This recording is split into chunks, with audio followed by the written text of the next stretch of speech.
চান ক্ষমা করবে কে? আর প্রতিদিন শতবার পড়তে থাকবেন আস্তাগফিরুল্লাহ। আওয়াজ করে সবাই পড়েন আস্তাগফিরুল্লাহ, আর জোরে পড়েন আস্তাগফিরুল্লাহ।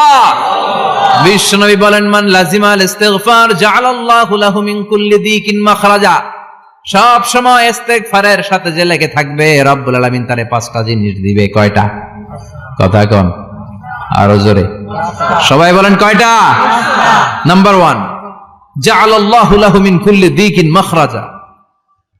বিপদে পড়লে বিপদ থেকে উদ্ধার করবে কে? আমাদের তো কোনো বিপদ নাই না? আছে। কত বিপদ, হ্যাঁ? রাস্তাঘাটে দুর্ঘটনা হতে পারে, যে কোনো সময় ভূমিকম্পে পড়তে পারি, বজ্রপাত পড়তে পারে না, ঠেড়া বইরা মানুষ নাই, আছে না নাই? এই বিপদ আপদ থেকে আপনারা রক্ষা করবে কে? যদি আপনি ইস্তেগফারের সাথে আঠার মতো লেগে থাকেন। কিসের সাথে? কথা বলেন। ইস্তেগফারের সাথে লেগে থাকতে পারলে 1 নাম্বার হচ্ছে বিপদে পড়লে আপনারে মুক্ত করে দিবে কে? 2 নাম্বার ওয়ামিন কুল্লি হাম্মিন ফারাজা। যে কোনো ধরনের টেনশন, হাইপার টেনশন থেকে বাঁচায় দিবে কে? আমাদের তো টেনশন মেনশন নাই না? আছে। লাইফ নিয়ে টেনশন, বাঁচার টেনশন, মরার টেনশন, ক্যারিয়ারের টেনশন, রাস্তাঘাটে যানজট এটার টেনশন, পুলিশের দৌড়ানি, র্যাবের দৌড়ানি, বাড়ির ভাড়া, গ্যাস বিল, বিদ্যুৎ বিল, ছেলে মেয়েদের লেখাপড়া, কত টেনশন। এই সব টেনশন থেকে আপনারে মুক্ত করে দিবে কে? 3 নম্বরে ওয়ারযুকহু মিন হাইসু লা ইয়াহতাসিব। এমন জায়গা থেকে আল্লাহ আপনার রিজিকের ব্যবস্থা করবে আপনি কল্পনাই করতে পারবেন না। সুবহানাল্লাহ পড়েন। 4 নম্বরে সবসময় ইস্তেগফার যদি পড়া হয়, আল্লাহর কোনো আযাব ওই বান্দার উপরে আসে না। ওমা কানাল্লাহু মুআযযিবাহুম ওয়া হুম ইস্তাগফিরুন।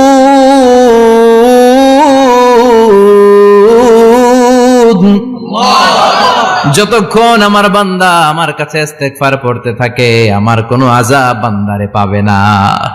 যতক্ষণ ইস্তেগফার পড়বেন, আল্লাহর কোনো আযাব আপনার উপর আসবে না। 4টা গেল। 5 নাম্বার, বারবার ইস্তেগফার পড়লে রফিক ভাই আল্লাহ আপনারে মুস্তাজাবুদ দাওয়া বানিয়ে দিবে।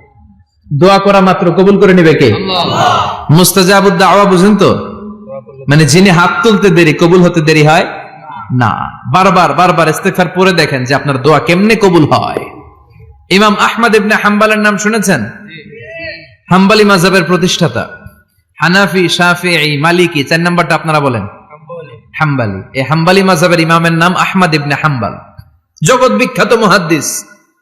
একক স্বতন্ত্র হাদিসের কিতাব হিসেবে পৃথিবীতে সবচেয়ে বড় যে হাদিসের কিতাব, ওইটার নাম মুসনাদ আহমদ ইবনে হাম্বল। 40,000 হাদিসের কালেকশন আছে এটাতে। এই ইমাম আহমদ ইবনে হাম্বল ওনার শেষ জীবনটা হাদিস পড়ানো, হাদিস কালেকশনের জন্য ব্যয় করেছেন। শহরের পর শহর, দেশ থেকে দেশ, দেশান্তরে ঘুরতেন একটা হাদিসের জন্য। উনি সফরে বেরিয়েছেন হাদিস কালেকশনের জন্য। প্রচন্ড শীতের রাত, উনি মাগরিবের নামাজ, এশারের নামাজ পড়ে একটা মসজিদে শুয়ে পড়লেন, আর শুয়ে শুয়ে হাদিস পড়তেছেন। কি পড়তেছেন? কথা বলেন। আর মনে মনে ভাবলেন রাতটা মসজিদে কাটায় দেই, ফজরের নামাজ পড়ে আবার বেরোবো। কিন্তু দারোয়ান এসে বলে মসজিদে থাকতে পারবেন না, ওঠেন। দারোয়ান আছে না? কথা কোন। আহমদ ইবনে হাম্বল বললেন, আমি শুধু রাতটা থাকতে চাই, আমি তো ফজরেরও মুসল্লি, ফজর নামাজ পড়বো তো এই মসজিদে, আমার থাকতে দাও। দারোয়ান তো দেয় না, কেনা মসজিদে থাকার জায়গা না, যান মিয়া। উনি যে আহমদ ইবনে হাম্বল এটা চিনে নাই, থাকতে দেয় না। কি করবে এখন? উনি কাঁথা গুছিয়ে হাদিসের কিতাব নিয়ে, কাঁধের মধ্যে ব্যাগ নিয়ে মসজিদ থেকে বেরোয় গেলেন। কি আর করবেন, প্রচন্ড শীত, আর কাঁপতেছেন, বুড়ো মানুষ। পথিমধ্যে দেখলেন বাজার একজন খাব্বাজ, শাবুন খাব্বাজ, যুবক রুটি বিক্রেতা। সে রুটি বিক্রি করে, চুলার মধ্যে রুটি সেকে। সে যে সালাম দিল, আসসালামু আলাইকুম। যুবক বলে, ওয়ালাইকুম আসসালাম। আহমদ ইবনে হাম্বল বলে, যুবক আমার যাওয়ার জায়গা নেই, সফরে বেরিয়েছি, খুব শীতে কষ্ট পাচ্ছি, রাতে যদি তোমার এই চুলা থেকে একটু আগুন পোহাই কোনো সমস্যা? যুবক বলে, না না সমস্যা না, আহলান ওয়া সাহলান, খোশ আমদেদ, আসেন আসেন, আপনি আগুন পোহাইলে আমার সমস্যা কি? সুবহানাল্লাহ পড়েন। আল্লাহ শুকরিয়া করে উনি বসলেন আর আগুন পোহাচ্ছেন। আর খেয়াল করলেন যুবক রুটি বানায় আর পরে আস্তাগফিরুল্লাহ, রুটির দলা বানায় পরে আস্তাগফিরুল্লাহ, খামির বানায় আর পরে আস্তাগফিরুল্লাহ, রুটি নিয়ে উনুনের ভিতরে, চুলার ভিতরে সেকা দেয় আর পরে আস্তাগফিরুল্লাহ। দোকানদারের কাছে কেউ আসলেই সে রুটি দেয় আর পরে আস্তাগফিরুল্লাহ। ক্রেতার কাছ থেকে টাকা নিয়ে ক্যাশ বক্সে রাখে আর কি পড়ে? আবার রুটি বানানো শুরু করে, আর কি পড়ে? খালি এটাই পড়তেছে। ইমাম আহমদ ইবনে হাম্বল তো অবাক, কিরে এটা আবার কেমন যুবক, খালি আস্তাগফিরুল্লাহ। উনি প্রশ্ন করলেন, যুবক ঘটনা কি? আসার পর থেকেই তোমার দেখতেছি তুমি রুটি বানাও, রুটি বিক্রি করো, আর পড়ো আস্তাগফিরুল্লাহ মালাকা ইয়া শাবাব। যুবক বলে, আস্তাগফিরুল্লাহ আমার সবচেয়ে বেশি পছন্দের আমল, আমি সব সময় আঠার মতো ইস্তেগফারের সাথে লেগে থাকি আর সব সময় পড়তে থাকি আস্তাগফিরুল্লাহ, আর এর বদৌলতে আল্লাহ আমারে মুস্তাজাবুদ দাওয়া বানিয়ে দিয়েছে। সুবহানাল্লাহ। আহমদ ইবনে হাম্বল তো অবাক, আনতা মুস্তাজাবুদ দাওয়া,